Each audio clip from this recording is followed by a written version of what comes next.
Boa noite, pessoal. Estamos iniciando aqui mais uma live do Instituto.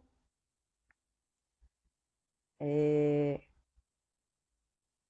Queria agradecer, em primeiro lugar, ao Marcelo Semer por ter aceitado estar aqui dividindo esse espaço comigo hoje. A live ela vai ter duração de 1 hora, possivelmente um pouquinho menos de 1 hora, para, enfim, né, dar tempo da gente encerrar aqui e salvar com calma, sem riscos dela cair. Eu vou tentar anotar as perguntas que forem sendo feitas aqui, mas, enfim, né, vamos ver se eu consigo fazer isso de uma forma rápida. Bom, vou convidar aqui, dado para ingressar na live. Bom, inicialmente me apresentar, né? Olá, Marcelo. Olá, oi. Tá me Bom, eu estou aqui ouvindo? iniciando agora. Tudo certo, Certo. tudo certo. Tá bom, Tá, tá bom. tá ótimo. Torçamos, Bom, torçamos. vamos lá, nessa empreitada. Meu nome é Ana Luísa Barreto, eu sou associada ao IBADPP, o Instituto Baiano de Direito Processual Penal. Eu sou atualmente doutorando em Direito Penal na UERJ, sou advogada e também integro o grupo clandestino de estudos em controle, cidade e prisões. Queria agradecer a presença de todo mundo, né, que já está aqui, agradecer novamente ao nosso convidado, que está aqui, né, Marcelo Sema. Ele é juiz de direito no Tribunal de Justiça de São Paulo, escritor, doutor em Direito Penal e Criminologia pela USP e também membro e ex-presidente da Associação Juízes para a Democracia, e vai estar aqui dividindo esse espaço comigo hoje para a gente conversar um pouco sobre política criminal de drogas, judiciário e o grande encarceramento, né? A gente pensar aqui um pouco como é que o crime de tráfico de drogas, né, que é um tipo penal que marcado por uma vagueza e ambiguidade muito grande, tem contribuído nos últimos, enfim, né, principalmente 30 anos, né, mas a gente pode pensar aí mais ou menos nesse tempo, mas também nos remeter ao passado, mas tem contribuído em muito com um aumento no encarceramento, em especial, né, de jovens homens negros. É uma coisa importante de chamar a atenção, né, que é um período de grande encarceramento, mas que não é exercido de maneira igual para todo mundo, e jovens homens negros, usando aí essa categoria de uma socióloga baiana, Vilma Reis. E aí a gente poder pensar também a importância que o judiciário tem, a centralidade que o judiciário tem nesse processo, né, de encarcerar. Esse tema foi objeto de estudo da tese dele, na USP, e também da minha dissertação, de alguma forma, né, elas têm pontos de contato aí, acho que dá para a gente fazer uma conversa interessante. Né? Como o tema é bastante amplo, a gente vai ter que escolher aqui alguns eixos para discutir, mas é isso. Enfim, queria passar a palavra para você, Marcelo, para se você quiser fazer alguma introdução, enfim. Bom, Ana, obrigado pelo convite. Eu não sou membro, mas sou um membro afetivo aí do IBADPP, é um lugar que eu gosto muito, as pessoas que eu gosto bastante, sigo, converso, acho que tem uma produção muito importante. Aliás, é uma pesquisa de você que está na minha tese também. Eu tive que buscar algumas pesquisas para dar, digamos assim, uma calibragem naquilo que eu tinha procurado, ver se estava certo ou não. E tem uma do IBTP sobre, né, o vício de custódia, drogas, etc. e tal. Sim. E é um grande prazer para mim. Acho que eu anunciei lá no Twitter assim que a gente vai conversar sobre um tema que toca os nossos trabalhos acadêmicos, né? Nós dois fomos para esse lado, me parece assim um lado extremamente importante. Então, as pessoas perguntam para mim, nossa, o que a gente pode, como é que a gente pode resolver o sistema penitenciário? Como é que, bom, a forma mais fácil de resolver o sistema penitenciário é trabalhar com a questão das drogas, a legalização das drogas, enfim, porque quando a gente entra nesse estudo, né? Ó, meu amigo Gerivaldo Neiva entrou, olha que legal, um abração, Gerivaldo. Quando a gente entra nesse estudo, é que a gente percebe o tamanho, a proporção que isso envolve dentro do sistema carcerário, né? E você está falando aí, né, que olha, o sistema tem um grande encarceramento, mas ele não é proporcional em relação a todos. Na verdade, hoje eu estou chegando à conclusão que a gente só tem um grande encarceramento, só tem rigor no direito penal porque ele é seletivo. Quer dizer, se ele fosse igual para todos, não pegaria essa situação tão descomunal aí, que algumas gramas de droga fazem a pessoa ficar 3, 4, 5 anos preso.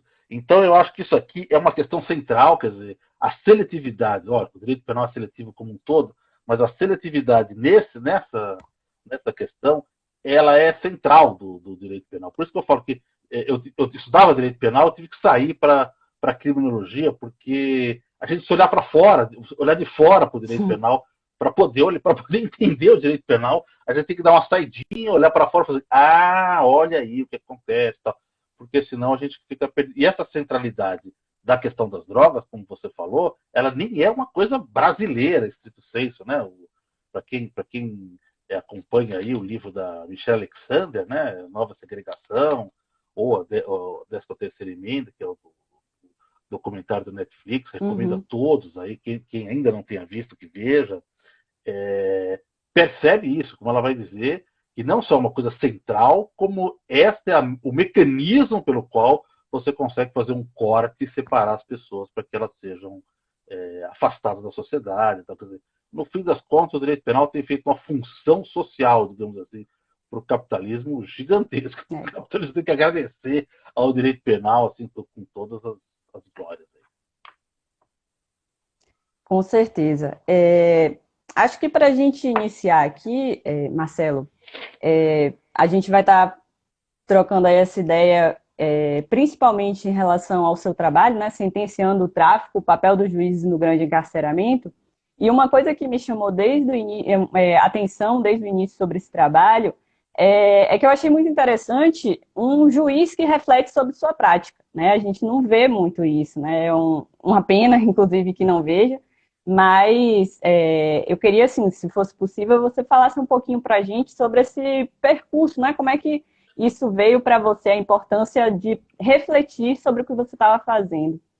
Olha, eu trabalhei algo em torno de, sei lá, 20 anos, ou um pouco mais, como juiz criminal, né? E depois de tudo que eu trabalhei como juiz criminal, todas as decisões que eu dei como juiz criminal, quando chegou a hora de eu ir para o segundo grau, eu fui como substituto de segundo grau, né, sem uma cadeira fixa, o tribunal falou assim, olha, você no direito penal não vai dar muito certo.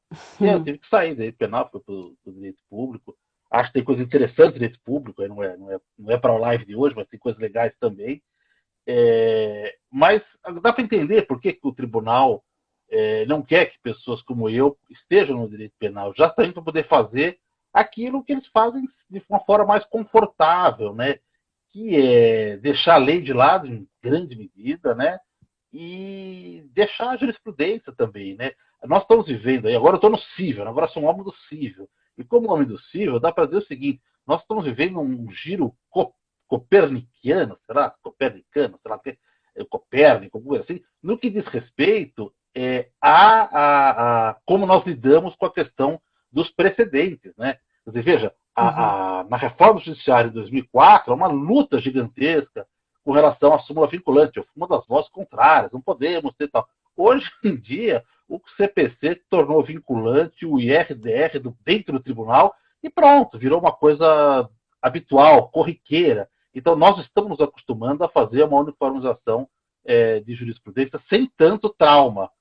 No entanto, isso não é possível, porque no criminal, os tribunais, e falamos semana passada aí, o desabafo, digamos assim, do ministro Rogério Schietti, né, falando sobre o Tribunal de Justiça de São Paulo, os colegas não ficam satisfeitos com isso, eu sinto muito, mas ele não falou nenhuma mentira, só falou verdades. Quer dizer, o tribunal ele ignora a jurisprudência consolidada dos tribunais superiores e obriga as partes, principalmente a defensoria, né, a recorrer, entrar com habeas corpus lá para top os tribunais de Brasília, e muitas vezes o recurso, quando chega, não adianta, porque já eu quero ter o regime aberto, né? mas demorou 2 anos e meio para julgar o recurso especial. Quando chegou a hora, o cara já estava no regime aberto, ou seja, o recurso foi sem sentido. Então, isso é uma das coisas que marcava, assim, eu aprendi a ver isso no cotidiano, de que uma parte considerável do grande encarceramento estava nas mãos dos juízes. De um lado, isso é ruim, porque a gente vê, puxa vida, nós mesmos estamos fazendo isso.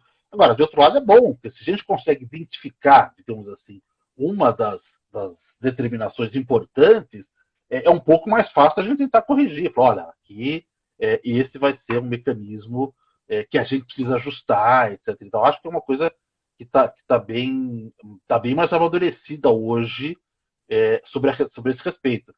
De fato, a gente tem precedentes que são aceitos dos tribunais superiores, no civil. No criminal, continua uma disputa ideológica muito sem sentido, e há uma impressão, assim, eu fico sempre entendendo, talvez por isso eu tenha me dedicado a escrever sobre isso, que me parece que há uma grande crise de identidade. O juiz não sabe exatamente qual é o seu papel, qual é a sua função. Eu acho que esse é o drama, né?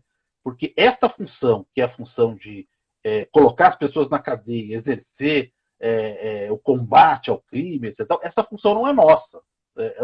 Essa função não é nossa. A nossa função é de julgar essa lide aí que vem com o Ministério Público, vem com a defesa. Então, a gente tem que estar numa posição de terceiro para poder julgar.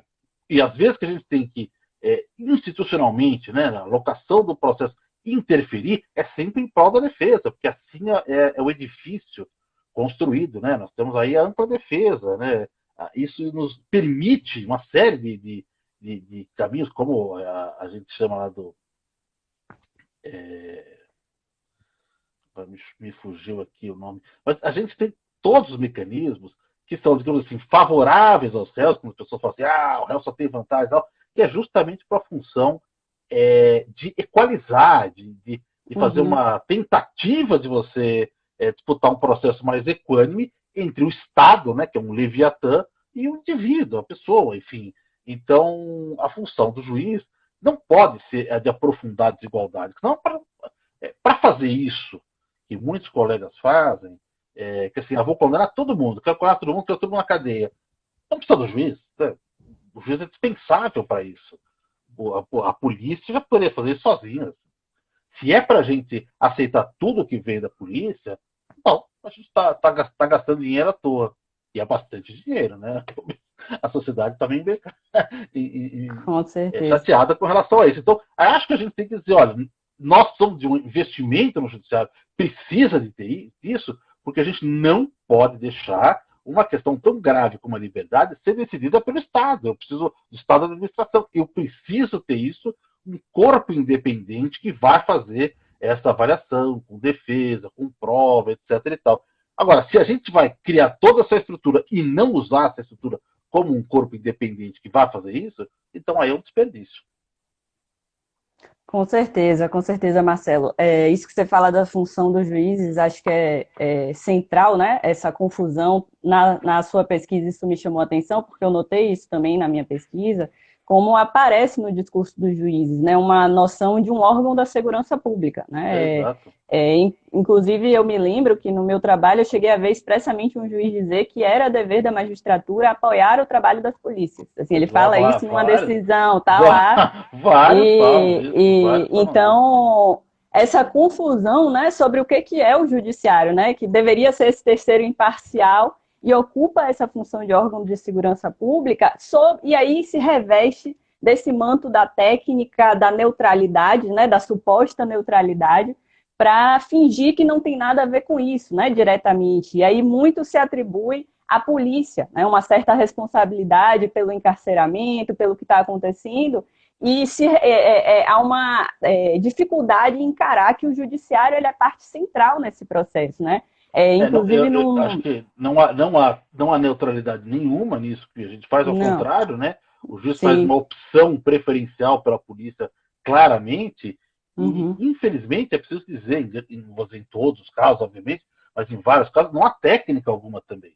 Porque, veja, esse aparato técnico, ele tem várias finalidades nisso, né? A técnica existe aqui para que você possa estabelecer um processo, por exemplo. Então, eu cito lá várias decisões onde o juiz chega à seguinte conclusão: é melhor utilizar a palavra da testemunha, digamos assim, do que ela falou na fase de polícia, do que em juízo, porque depois ela já foi convencida. Ou seja, o juiz olha para o processo como o juiz competente para processar, portanto, a prova tem que ser produzida na sua frente, né? Ele olha e fala assim: não, eu prefiro que a prova pegue a prova que o delegado colheu do que eu faça a minha, porque lá acho que o cara está falando mais a verdade, não sei o que.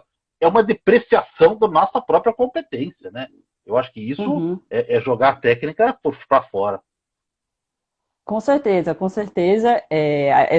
Enfim, né, essa ideia da neutralidade ela é completamente falsa, mas é algo que os juízes se valem, eu acho, para talvez dormir com a consciência talvez um pouco mais tranquila, no sentido de eu não tenho nada a ver com isso, e seguir a vida, mas sem considerar que faz parte, né, enfim, de uma maneira direta até as pesquisadoras Ana Flauzina e Tula Pires chamaram de maquinaria do genocídio, né? Eles estão aí dentro até o pescoço nisso, mas sem se reconhecer, né, nisso, e colocando toda a responsabilidade na polícia.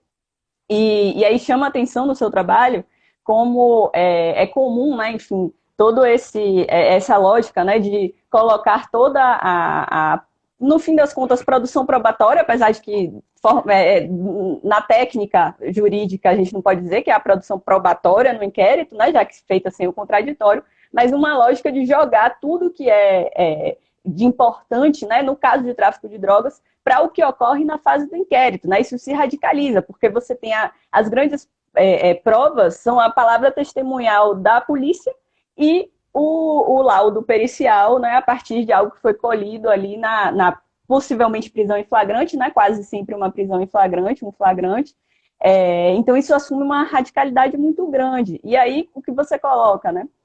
A ideia de atribuir maior peso, por exemplo, a uma confissão em inquérito do que o que ocorre na fase do processo judicial. Né? Isso também reforça a depreciação em relação ao que acontece no processo. Né? Quer dizer, o que importa é o que aconteceu no inquérito, quando no inquérito muitas vezes o réu não estava assistido por advogado, muitas vezes vai relatar uma série de violências. Nenhuma, né? Ele nunca está assistido por advogado. Sim. É raríssimo isso acontecer nos casos. Desculpa, te interrompi, terminar. Não, pode falar. A gente está aqui no bate-bola, tá tranquilo. Eu acho assim, essa questão da prova, do inquérito, digamos assim, é uma questão central, porque, na verdade, o que é que acontece? A gente, sim, eu não posso falar isso no processo penal, mas a minha tese é de criminologia. Na criminologia eu posso falar isso, porque é a forma pela qual a gente está vendo a realidade invadindo, digamos assim, e ultrapassando a importância das normas. O que a gente está vendo é que a prova é praticamente terceirizada, né? Ou seja, o juiz ou vai colher a prova lá do policial, lá colhida no inquérito, ou ele vai, no máximo, conferir que o policial que falou lá, que prendeu, fale algumas palavras aqui para justificar, para não falar. Se as palavras que ele disse não são suficientes, não tem problema, ele vai lá e bota para trás para pegar isso. Então, duas coisas são centrais para isso, né, que são, digamos assim, questões mistificadoras dentro do processo penal, que uma delas é a fé pública, a suposta fé pública do policial quando depois como testemunha, fato que não existe, né, qualificação que não existe, e a outra, que é a questão, que é a ideia do livre convencimento, né, que é uma espécie de uma chave mestra que permite o juiz abrir todas as portas. Não, o juiz vai julgar, então ele tem que ter acesso a todas as portas, mesmo aquelas portas que a defesa não entrou, que é, no caso, digamos assim, a prova oral do inquérito. Então, com isso, ele vai amealhar. Não, eu posso arrumar elementos em qualquer lugar. E a gente deprecia, digamos assim, a função essencial, primária do juiz, que eu acho que, assim, a gente está levando o processo a ser um sistema acusatório mais formalmente respeitado, e vamos acabar levando também a uma justiça negocial. Ela vai crescendo e vai crescer pela frente, e o papel do juiz, né, ele vai se limitar fundamentalmente em avaliar a legalidade das provas, mas é exatamente isso que a gente não faz. porque a gente tem uma maquininha, né, uma chave meta, que permite colocar tipo o toque de miras, né? Onde o juiz tocou a mão, a prova vira legal. Mas a prova não é boa ou ruim, de acordo com do que o conteúdo, que é o que as pessoas dizem, né? É mais confiável, não sei o que tal. A prova é legal ou não é legal, é apta para ser utilizada na condenação nessa fase ou apenas no juízo da admissibilidade, de acordo com o nível de defesa que você permitiu. Quer dizer, se lá na fase de inquérito você não permite uma defesa, a defesa que você permite é mínima, tipo, o réu pode ficar em silêncio, e coisa e tal, você não permite um advogado que converse com ele, que esteja junto, que contradite as testemunhas, que repergunte. Se você não faz isso, então aquilo lá não pode servir para condenação, porque senão você jogou a ampla defesa no lixo. Então, mas não vai servir para nada? Serve para o juízo de admissibilidade, que é aquele juízo provisório que você vai ter. Então, assim, a gente não tem essa visão. Depois que eu terminei o trabalho, né, e agora no ano 2019, eu entreguei em 2019, etc e tal, lancei o livro e tal, e quando veio no final do ano, aprovou-se, meio até de surpresa, assim, porque não houve veto e tal, a questão do juiz das garantias. Eu falei, bom, esse assunto está resolvido, já vamos colocar tudo que eu falei aqui não vale mais nada, porque o inquérito não vai entrar. Mas eis que aí a magistratura se revolta contra isso, as associações entram com uma ação direta e o processo e a juíza das garantias é interrompido, né? A vigência interrompida e sabe-se lá quando é que vai voltar. Exatamente por quê? Porque isso é uma questão sensível, né? Porque é a forma com que os juízes trabalham costumeiramente. Não é que você não vai desconfiar do juiz, etc e tal, mas é que o juiz tem esse modo de trabalhar, que é um modo de trabalhar diverso da ideia constitucional de ampla defesa. Além dessa questão da ampla defesa, né, uma coisa que também me chamou a atenção no seu trabalho, que foi algo até objeto de um outro trabalho que eu fiz a partir das coisas dos dados que eu colhi na dissertação, né, um artigo com Lucas Matos, Guerras, Drogas e Produção do Espaço Urbano, que foi a questão das violações de domicílios. E como isso é constantemente legitimado pelos juízes, quer dizer, não há nenhuma desconfiança, pelo contrário, né, é uma lógica de que, e a gente sabe, né, que casas é que podem ser violadas, né, as casas de quem que podem ser violadas constantemente, e como isso é assim, é algo banal no processo, né, e o que a polícia vai trazer de a porta estava aberta, o réu me convidou a entrar, né, coisas assim que são ridículas, né, assim, ela estava entreaberta e eu consegui olhar ele manuseando a droga por aquela fresta, e são vários casos. Isso não chama a atenção dos juízes, porque essa questão não chama a atenção dos juízes, é uma coisa curiosa. E teve um dos policiais que fala lá o seguinte: olha, não deu tempo de pedir o mandado de busca, porque a gente estava com a questão há, sei lá, 10 ou 15 dias. Em 10 ou 15 dias, ele não teve tempo de pedir mandado de busca e apreensão. Mas veja, vamos ser sinceros, para que ele vai pedir mandado de busca se a primeira pessoa a dizer que não precisa é o próprio juiz? O juiz falou, não teve um caso, 800 casos analisados, não teve um caso onde falar, olha, aqui não houve. Já tivemos alguns casos que o fulano, o proprietário do não sei o que é lugar, o senhorio que deu a chave, que fez não sei o que, vários casos que era possível, sem ter uma posição muito radical, mas é possível você dizer, olha, aqui eu acho que não foi cumprido, nada, nenhum caso. Quer dizer, na verdade é o seguinte, você deve ter chegado a uma conclusão muito parecida.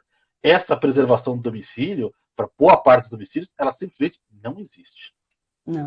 Não existe, e é isso, né? Realmente, essa falta de desconfiança dos juízes frente a essa narrativa, ela consolida a ideia de um papel ativo mesmo, né, do judiciário no grande encarceramento. Quer dizer, essa visão de uma mera passividade dos juízes frente ao que a polícia faz, ela não pode prosperar, porque é ativo. No momento que ele tem que referendar ou não aquela atuação, ela sempre dá o respaldo, né? Então, ela está ali alimentando aquilo, que é diverso. Se você, sei lá, interceptações telefônicas, que tem um procedimento um pouco mais... Os juízes tendem a não aceitar uma interceptação telefônica não previamente autorizada, então você tem você nota assim, um maior cuidado da polícia em fazer, mas nas violações de domicílio isso nunca acontece, porque não Não. tem uma postura dos juízes em reagir a isso. E, assim, eu fico pensando, se os juízes tivessem a mínima preocupação de pensar nos seus processos, né, pegar assim, vamos ver aqui esse ano quantas violações de domicílio eu autorizei, para ele, pelo menos, contar, talvez os números exorbitantes pudessem chocar, não sei, né, pode ser ingenuidade da minha parte estar Não, falando isso, o mas... número, Ana, o número nem é exorbitante porque o delegado não pede e ele faz, então tá tudo bem. Então, é, ele... a pesquisa que eu apurei é a seguinte: a cada seis vezes em que a polícia entrou numa residência, apenas uma delas tinha um mandado de busca e Sim. apreensão. Em geral, nos casos que houve mandado de busca e apreensão, o que aconteceu? Houve uma investigação anterior, era uma investigação um pouco mais Uhum. consistente, aí ela se faz, pega o mandado de busca, em alguns casos foi interceptação telefônica, quando sobe um pouquinho na escala, digamos assim, e aí você faz isso. Mas veja, esse espaço de investigação, segundo a minha avaliação dos dados da pesquisa, ele não chega a 12%. Ou seja, o grosso mesmo é a PM na rua fazendo Uhum. patrulhamento. É aí que se decide, aí que tá, esse é o campo em que se joga o processo de tráfico de drogas no Brasil.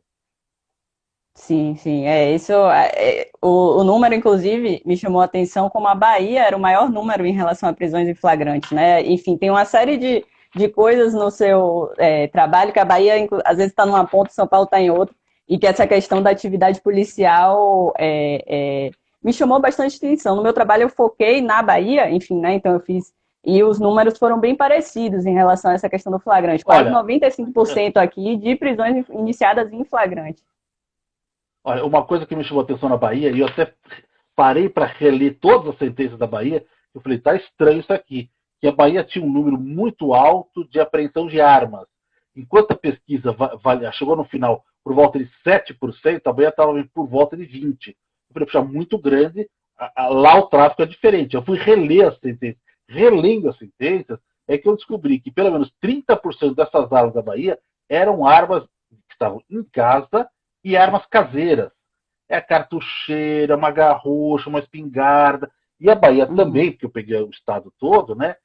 Tem muita apreensão de cultivo, né? Um lugar diferente em Sim. relação a outros, tem mais apreensão de cultivo. Então, na verdade, não é um tráfico armado. Às vezes, a posse da droga ou o cultivo da droga somado a uma arma em casa que a pessoa, principalmente nos lugares mais é, desertos e coisas assim, tem, e é uma arma de péssima qualidade, né? Uma arma bem simplória e tal. Então não é aquilo. Eu também me surpreendi com a questão das armas. Depois de jogar 20 anos, eu falei, nossa, tem pouca arma aqui, né? Mas depois olhando para trás dos processos, eu vi que não era muito comum isso aqui. Não era comum. Por que tem Sim. pouca arma? Ah, o traficante não tem arma? Não, o traficante tem arma. É que o nosso processo não se dirige ao traficante. Ele se dirige ao vendedor lá de baixo. É aquela Uhum. pessoa que vai suportar a ação da polícia. É o fulano da ponta, que é Uhum. digamos assim, na época do jogo do bicho, quando tinha muita prisão pro jogo do bicho, é, você não pegou esse tempo, mas você vai porque era bastante jogo do bicho. Quem que era um preso do jogo do bicho? Eram os apontadores, o fulano que recebia a aposta lá na rua, no bar, não sei o que e tal. E quem eram essas pessoas? Eram aposentados, né? Eram senhores aposentados que iam ganhar um dinheirinho. O pessoal do jogo do bicho contratava essas pessoas e eram eles que eram presos. No caso do tráfico, acontece a mesma coisa, só que as pessoas são jovens, são garotos agora, né? Garotos que fazem essa função, que é a última função da distribuição, né? É por isso que a apreensão de drogas não é tão grande, eles não têm tanta droga. Uhum. Ah, não é que não existam pessoas com muita droga, tal, mas é que a polícia só vai embaixo. Isso é uma Sim. outra questão. Ou seja, você lota a cadeia de pequeno, do microtraficante e não resolve nada, nada. Não acho que o direito penal vai resolver, mas isso que eles fazem não adianta absolutamente nada. É um dinheiro gasto à toa, um custo social gigantesco, né? São pessoas que vão perder a vida depois disso, quando não vão perder a vida na cadeia, né? E o resultado é zero, zero. Só permite Sim. que as pessoas continuem fazendo isso. Não, isso é importante, né? Enfim, a gente pensar quem é que está nessas pontas e na falta de interesse até do ponto de vista econômico, né? O que se movimenta aí nessa grande estrutura, enfim, né? Lá em cima, mas essas pontas que é realmente quem está vulnerável. E aí essa questão do patrulhamento, né? Que você coloca como as prisões em flagrante, né? Seja por patrulhamento, seja por essas denúncias anônimas que a gente nunca sabe quem é que denunciou, porque nunca aparece essa testemunha aí no processo, chama atenção isso, e aí acho que você até fala expressamente dessa categoria, né, da atitude suspeita, né? Isso foi uma coisa que apareceu muito na minha dissertação, assim, me chamou a atenção isso, dessa narrativa que ela sempre começa com uma atitude suspeita, e aí me remete a, por exemplo, o trabalho da professora Vera Malaguti, quando ela vai falar, né, que essa atitude suspeita, ela olhando lá processos de adolescentes criminalizados, é muito mais algo de um ser suspeito do que um fazer suspeito, né? Assim, então ele pode estar ali sentado no chão, tá correndo, um tá andando, o outro tá na moto, o outro tá na porta de casa, mas o que eles têm em comum, né? Não é exatamente um fazer suspeito, é muito mais um ser. E aí se você for buscar, né, quem é essa pessoa que está ali sendo em atitude suspeita, quem é essa? A gente encontra um perfil muito parecido, né? Homens jovens, negros, de classes populares, né? Sempre essa narrativa, e os juízes também sem zero desconfiança, né, dessa narrativa aí, dessa atitude suspeita que legitima essa abordagem policial, e aí, eventualmente, você encontra a droga, né, seja forjado ou não, aquilo ali, mas enfim, aí desenrola todo o processo. Ana, no outro livro que eu escrevi, aquele pelo qual você me chama de escritor, que é o Entre Salas e Celas, eu faço as crônicas de audiências criminais. E uma delas, todas aquelas audiências existiram, lógico, as pessoas de homens são mudadas, etc. E tal, mas uma delas, uma coisa que me impactou muito, que era um fulano que havia sido preso junto com a traficante que foi processada, que estava com a droga, etc. E tal. E eu tento perguntar o que levou as pessoas a abordarem aquela pessoa. Eu não sabia quem era a pessoa, não tinha visto ainda, enfim. E eu pergunto, mas não sei o quê, eles estavam juntos? Não estavam juntos. Mas quando parou, não, porque a forma como ele reagiu. Como é que ele reagiu? Ele gritou, ele saiu correndo? Não, ele ficou parado. Assim, não conseguia achar de um jeito nenhum de explicar o que chamou a atenção. E a pessoa depois não tinha nada a ver com o processo, efetivamente, embora tivesse tido outras passagens e tal. Mas ele não era policial, eram agentes do metrô, né? Agentes de segurança ferroviária. Num momento que eu vou perguntando, o fulano fala assim, não, doutor, é assim, não sei o que tal. Negro, né, doutor? Aí todo mundo na sala ficou espantado com essa resposta, né? E eu ia produzir alguma pergunta, mas eu não tive tempo, porque eu falei, não, mesmo se fosse branco, daí é a mesma coisa, também abordaria, isso e tal.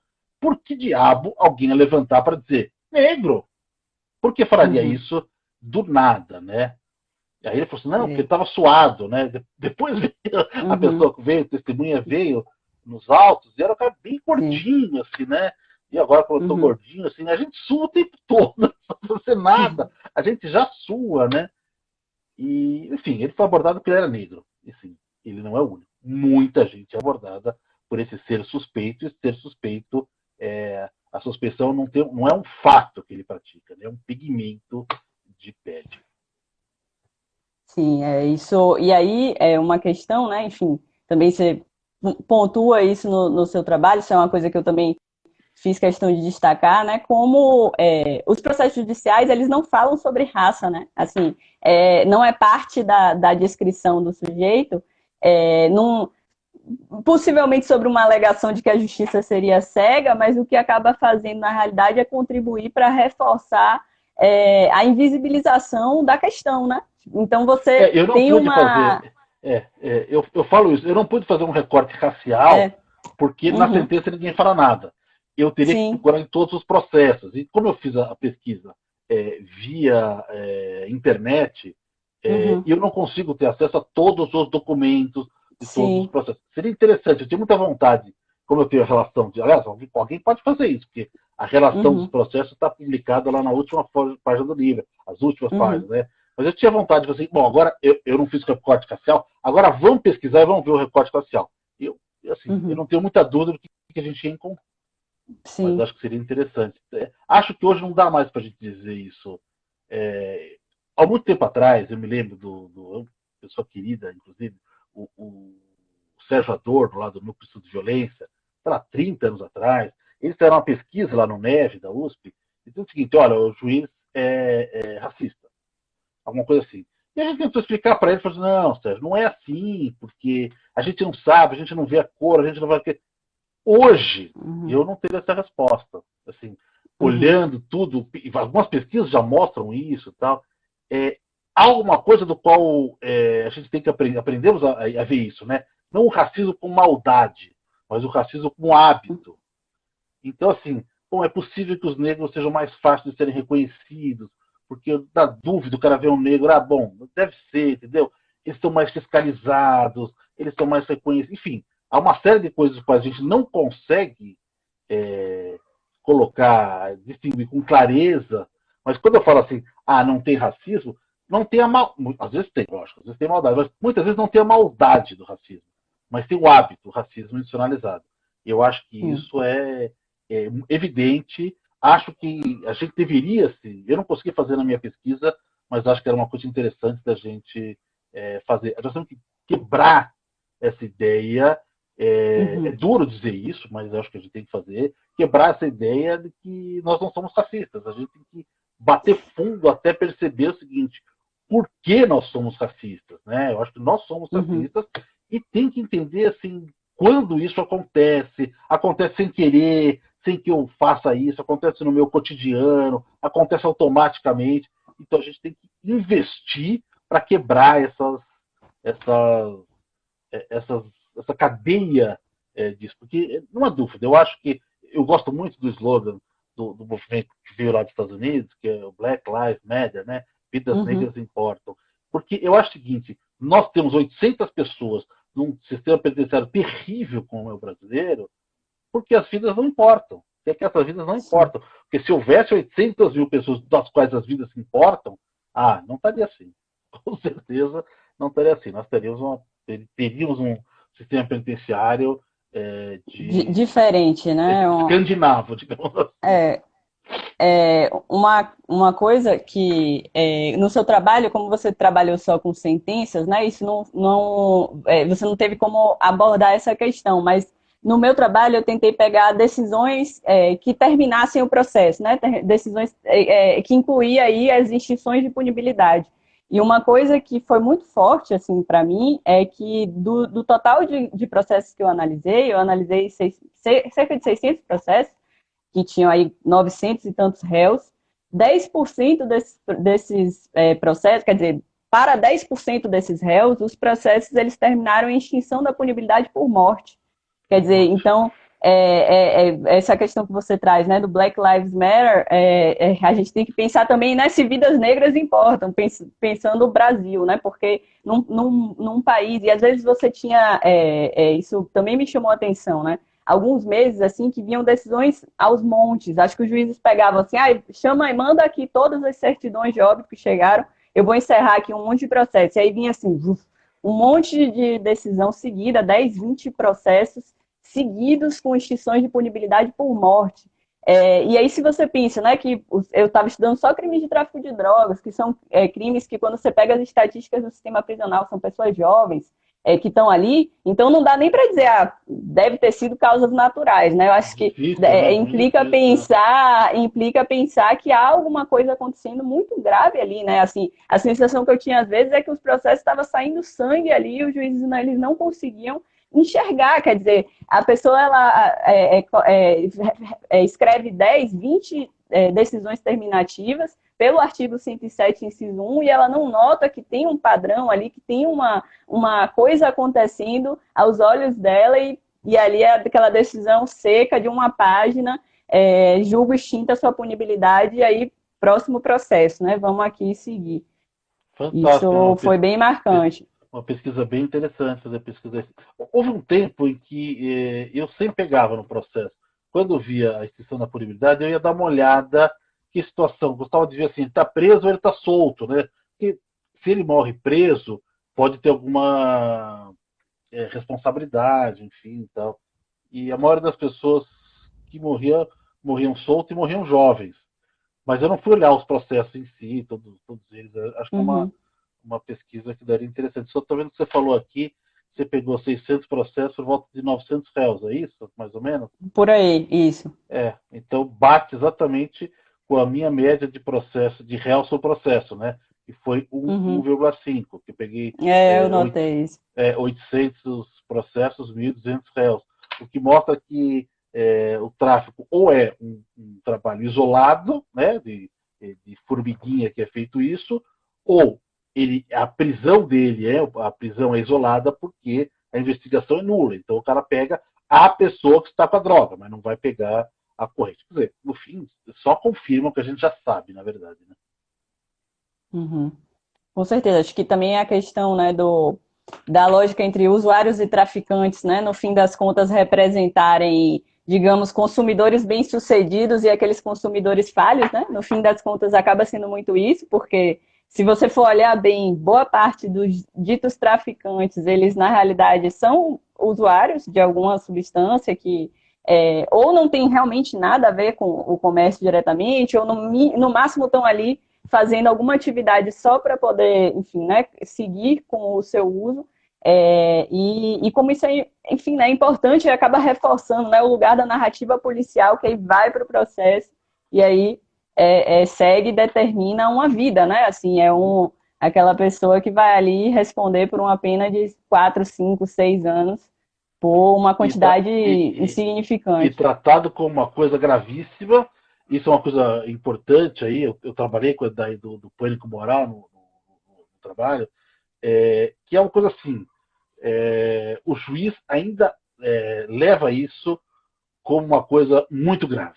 Quer dizer, lembro da outra moça do Neve, a pesquisadora, Maria Goretti, ela foi fazer uma pesquisa lá no fórum, ela falou assim, quais os crimes que você acha grave e tal. E ela falava, olha, boa parte dos juízes não tem dúvida, coloca lá o tráfico de drogas, não sei o que e tal. E eu pego essa rebarba no cível, né? Porque a gente tem muita ação de pessoas que foram desclassificadas em concurso, não conseguiram tomar posse e tal, porque foram processadas. E os colegas falam, mas Marcelo, processar por tráfico de drogas, não sei o que. Tal. Gente, isso é o mais comum, né? Isso nem uma coisa. Você vai ver o que é o processo de tráfico de drogas, a gente se surpreende, né? O cara fala, olha, o cara tá com 5 gramas, foi condenado porque tá com 5 gramas, 2 policiais falaram isso para ele. Esse é o processo de tráfico de drogas, que isso vai ter uma marca, né? Que nem lá os miseráveis, esse vai ter uma marca nele que vai ter uma enorme repercussão na vida laboral, de concurso, etc. E tal. Uhum. Você praticamente fulmina a pessoa porque para esse pensamento. E por que o juiz pensa que o tráfico de drogas é extremamente grave e tal? Porque há todo um trabalho no sentido de que não há nada mais grave que o tráfico de drogas. O tráfico de drogas tal. Então, ele acaba fazendo isso como o inimigo público, né? O folk devil, o traficante, e faz uma generalização. Todos eles são assim. É por isso que eu Sim, peguei, não sei se você pegou a mesma coisa, 80% dos casos são primários e pouco importa. É pouca droga? Pouco sim. importa. Não tem arma? Pouco importa. Porque no fim, quando deu carimbo do tráfico, todo o resto não interessa mais. Já me chamou a atenção na minha pesquisa, e eu notei isso também na parte que você traz, né, trechos da sentença e tudo mais, como aquela pessoa, ela na realidade, ela não está respondendo pelo que ela fez concretamente, né, mas ela responde pelo que no imaginário do juiz, na reprodução do senso comum punitivo, o tráfico de drogas representa. Então, eu me lembro na minha dissertação, assim, de ver coisas como o tráfico de drogas é responsável por 80% dos homicídios em Salvador. Quer dizer, aí você olhar, a pessoa não está respondendo por um homicídio, ela está respondendo por tráfico de drogas. Ela não tem nada a ver com esses supostos 80% que ninguém sabe de onde é que veio essa estatística, mas está lá no processo. O tráfico de drogas é responsável por todos os delitos que acontecem hoje. O tráfico de drogas, e aí a pessoa, quer dizer, a conduta dela pouco importa, né? Se é tráfico, se ela se Então, enquadra nesse padrão de traficante, é o que basta. essa é a categoria da convergência dentro da teoria do pânico moral, que é o seguinte, eu vou juntar uma coisa com a outra e aí a pessoa passa a responder por tudo isso, né? Porque, você vai juntar, então, assim, o protesto estudantil junto com o hooligan. então isso aqui é baderna, tá vendo aquela baderna, não sei o que, etc. Então você vai juntando as coisas e aí você vai aumentando a gravidade. Então, tem uma sentença que você está falando aí, uma sentença que eu acho até curiosa, em que o juiz fala assim, não vou ter ela na cabeça, mas todos os crimes que acontecem são culpa do tráfico de drogas. E ele vai listar dois, né? Que é acidente de trânsito, né? Os homicídios culposos de acidente de trânsito e abrigas, violência doméstica em casa. Bom, eu não vou dizer que não pode acontecer isso, mas nós sabemos, até pelo senso comum, que o fator álcool, seja para briga doméstica, seja para acidente de trânsito, é muito grande. E o álcool Sim. é uma droga lícita. Portanto, não é a droga que faz isso, não é a droga que nós chamamos de droga que faz Sim. isso. Isso é outra medida do pânico moral, que é a questão da desproporção. Uma das formas de você exercer a desproporção é você ignorar outras causas igualmente importantes. Ele fala isso. Tudo que é ruim acontece pelo tráfico de drogas. Essa é uma manipulação, né, essa ideia da convergência, onde você vai juntando todas as coisas e aí você não tem... Por exemplo, eu vi uma pesquisa, eu acho que era nos Estados Unidos, no estado do interior dos Estados Unidos, e estavam se discutindo a questão das raves, né? Por como a rave é grave, como é horrível, como usam muitos crimes e tal. E aí eles fazem uma campanha no qual, onde vai associar a rave aos atiradores de escola, que é uma coisa que nos Estados Unidos chama atenção, mexe nas pessoas, né? Todo mundo tem medo de que na escola alguém atira. Não tem nenhuma ligação entre uma coisa e outra. Mas quando você começa a fazer, não, esses caras que fazem isso porque tem muita droga, vai fazendo uma associação junto com a outra e você passa a responder por uma espécie de um perigo universal, digamos assim, né? Sim.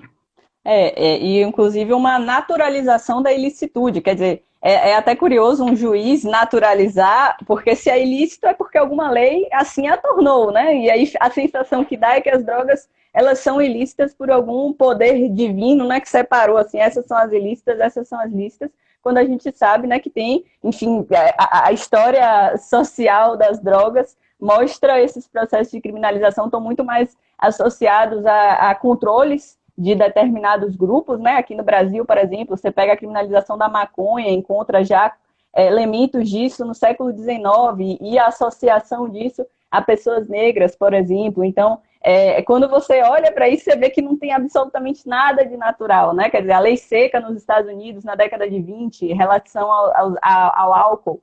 O álcool já foi uma droga ilícita, hoje não é mais. Então, essa naturalização do que é lícito, do que é ilícito, também chama atenção, né? Quando você olha isso. Eu falo isso citando alguns autores aí, principalmente nos Estados Unidos, onde isso é muito claro, né? Quando eles foram atrás da maconha para pegar os latinos, atrás do crack para pegar o negro, atrás do ó para pegar o asiático e tal. E é uma passagem aí, não foi nem eu citei de terceiros mesmo. Eu acho que foi a Rosa de Olmo que trouxe o Sebastian Scherer, né? E ela fala, olha, como a punição do ópio tinha uma relação grande com impedir a sambarcar o mercado de trabalho pelos asiáticos, não sei o quê, a primeira coisa que você proibiu foi o ópio fumado, embora fosse, de todos os mecanismos, a mais inofensiva forma de mas era aquela que quer dizer, não era mais grave, né? Talvez a injeção e tal, mas aquilo era que usavam os asiáticos e é uma questão de mercado, de não sei o quê. Então, assim, há uma série de interesses econômicos por detrás disso, enfim, e a gente acaba fazendo... É curioso, são aquelas pessoas que fazem a defesa moral disso sem se dar conta de que, na verdade, está fazendo uma defesa de interesse econômico do qual ela sequer compartilha disso. Bom, Marcelo, a gente já está aqui completando os 50 minutos da nossa live. Eu estou tentando aqui pegar algumas das perguntas, coisas que apareceram, mas não estou fazendo um bom trabalho, porque é muito rápido. Mas eu vi aqui duas. Um rapaz, que eu não consegui pegar o nome, ele comenta sobre como pensar, né, os juízes que ao absolverem um réu, eles saem com a sensação de que não cumprem o seu dever. Né? Acho que tem muito a ver com o que a gente estava discutindo aqui com o juiz que se vê como parte do órgão de segurança pública, né? Ele também está ali na linha de frente junto com a polícia. Não sei se você quer comentar um pouquinho. Eu acho que assim, há uma pressão muito grande sobre o juiz. Ele se sente meio que obrigado a condenar, porque se não condena, alguma coisa deu errado. Então, é isso que ele está falando. Olha, fiz uma coisa errada porque isso aconteceu. A gente tem que tentar, eu acho que o juiz de garantia talvez seja uma das possibilidades, sobretudo, de transferir essa responsabilidade a quem merece, digamos assim, que é o promotor. Tá? O promotor, dentro do sistema acusatório, quem tem que conseguir a condenação é ele. O Uhum. juiz tem que estar fora disso. Então, essa perspectiva que é mais clara nos Estados Unidos, onde isso é mais aguçado, por isso que eu falo que o papel predominante é o papel do controle de provas e do controle da admissibilidade. Não, então, chega no começo, o juiz fala assim, você não tem prova para isso, chega, vai buscar prova, aqui você não consegue fazer. Sim. E a questão é assim, isso você não pode discutir. Busca outra prova porque essa é ilícita. Esse é o papel que o juiz vai se aclimatar a fazer, porque é basicamente a nossa função. O que vai jogar em cima do Ministério Público a responsabilidade de conseguir uma prova melhor do que ela tem hoje, que é uma prova preguiçosa. Porque nós temos uma polícia que tem capacidade de investigação. Quando a polícia quer investigar e dão meios para ela, ela consegue investigar. Mas ela não tem meios para investigar e não tem para quê. Porque o cara bota dois caras falando lá, já sabe que isso vai dar condenação no final. Para que a polícia vai se esforçar mais? Agora, a partir do momento que o juiz começa a exigir mais, o promotor vai exigir mais da polícia, quem sabe a gente bota a máquina da investigação para rodar. Porque é importante. Também falta investigação aqui, e isso é uma das coisas pelas quais um dos responsáveis dá pouco processo dos réus por homicídio, né? Que a gente tem um volume muito grande de homicídios e pouca gente sendo investigada, porque homicida você não pega em patrulhamento, é muito difícil. Homicida ou você vai investigar ou você não pega. Então eu acho que a gente tem que redefinir melhor as responsabilidades. Responsável pela condenação não é do juiz. O promotor é que faça isso, faça as suas estatísticas, olha, consegui, não vou brigar, não sei o que, tal, embora ele não seja obrigado a isso, né? A gente sabe disso. Mas o juiz certamente não é. E aí vai mudando as responsabilidades. Acho que isso passa também muito por discutir e realmente limitar a impossibilidade de que o juiz busque provas, né? O juiz ele não pode ser gestor de prova, ele não pode correr atrás de prova. Isso é uma coisa que ainda é muito flexibilizada no processo criminal, né? A gente vê o juiz com essa sensação de que ele está ali, ele está junto com o MP, né? Ele está ali para atuar, para buscar provas. Então, Bom, acho que essa questão das provas é importante, né? Para isso. é imprescindível para isso. O exemplo maior que nós tivemos foi o Sérgio Moro, né? O Sérgio Moro, ele mergulhou nessa atividade. Eu diria que assim, ele deu lição para o promotor, né? Olha, vai para cá, vai para lá, procura aqui, faz isso, aqui e tal. Ele foi uma espécie de coach de promotor. Então, acho que talvez por isso que ele tenha lutado contra, ficado tão insatisfeito quando aprovaram o Justiça das Garantias e quando o Bolsonaro, sabe-se lá por quê, acabou sancionando. Porque isso acaba mostrando assim, olha, aquilo que ele fez não está certo. Acho que Uhum. isso talvez esteja, posso estar enganado, mas talvez esteja no coração, digamos assim, da saída do Sérgio Moro do governo. Sim. Uma outra questão que eu vi surgir aqui foi relativa às mulheres presas por tráfico, né? Acho que isso também é uma questão que chama muito atenção, né? Se você pega ali o Infopem Mulheres, por exemplo, né, que destaca essa questão, o crescimento do número de mulheres presas é enorme, né? Muito maior que o dos homens. A taxa de crescimento, né? Não quer dizer Sim. que em números absolutos os homens eles são mais encarcerados por drogas, isso não é o ponto, mas assim se eu não me engano, as mulheres representavam no sistema prisional, ali pelo início dos anos 2000, cerca de 3%, 3,5%, e hoje elas representam cerca de 6, 6,5%, né?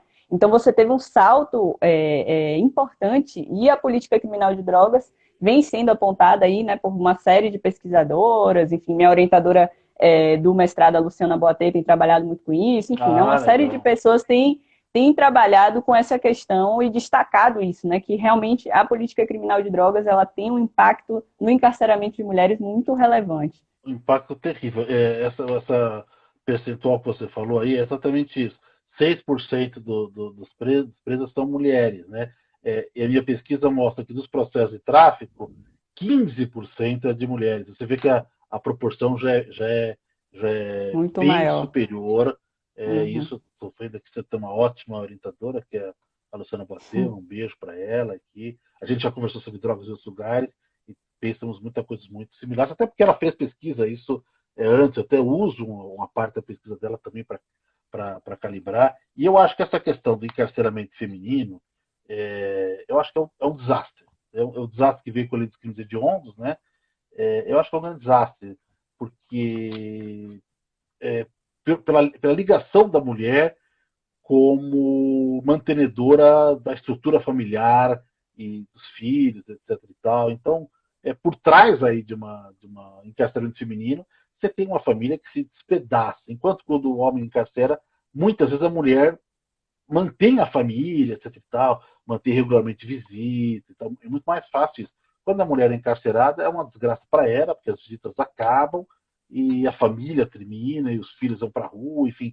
Então, assim, o impacto do encarceramento feminino é gigantesco. Eu acho que é uma proporção maior, mais grave ainda, e eu acho que a gente tem que ficar atento a isso, né? Quando a gente Uhum. percebe, a gente tem que usar mecanismos, pelo menos houve um momento que isso foi possível, né? Indulto com forma de gênero, coisa e tal, usar mecanismos para tentar impedir esse crescimento muito grande, porque o reflexo disso na sociedade é desastroso. Bom, Marcelo, infelizmente já está chegando aqui nossa hora. Eu tô aqui, é a primeira vez que eu estou fazendo live, eu estou com medo de esse negócio cair, eu não conseguir salvar. Mas eu queria agradecer muito a sua participação, assim, agradecer muito você ter aceitado o convite de estar aqui. Enfim, foi um prazer estar aqui dividindo esse espaço com você. Fiquei muito feliz, enfim, acho que foi um espaço assim muito legal de interlocução, né? Para mim foi excelente. Foi legal, É, e só mostrou que a gente precisa conversar mais, porque as nossas pesquisas estão conversando entre elas. E a gente, sim, eu sim, só te com conheci agora, certeza. mas a gente precisa conversar mais.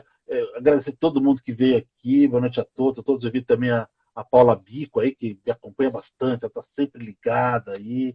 Gerivaldo Neiva, que entrou também, um abração, Uhum, saudades dele. E uma série de outros que eu não consegui ver, porque o Delano parou de subir aqui as pessoas. Eu sim. agradeço, foi gostoso. Fazia tempo que eu não fazia uma live, quando o pessoal fala, né? Tava com saudade de fazer uma live, né? Eu tava com saudade de fazer uma live, tive outro compromisso, então eu tinha parado. Mas obrigado aí, um abração pro pessoal Tá. do IBADPP, pro Luiz Gabriel, Elmir, Saulo, todo mundo aí, meninos, né, Marina e tal. Eu adoro vocês e espero mesmo acabar a pandemia para poder voltar para Salvador aí. A gente dá um grande abraço legal. Gente, valeu. Legal. Tá bom. Obrigada, gente. Obrigada a todo mundo que participou. Obrigada ao IBADPP por propiciar esse espaço. A gente fica por aqui. Tchau, tchau.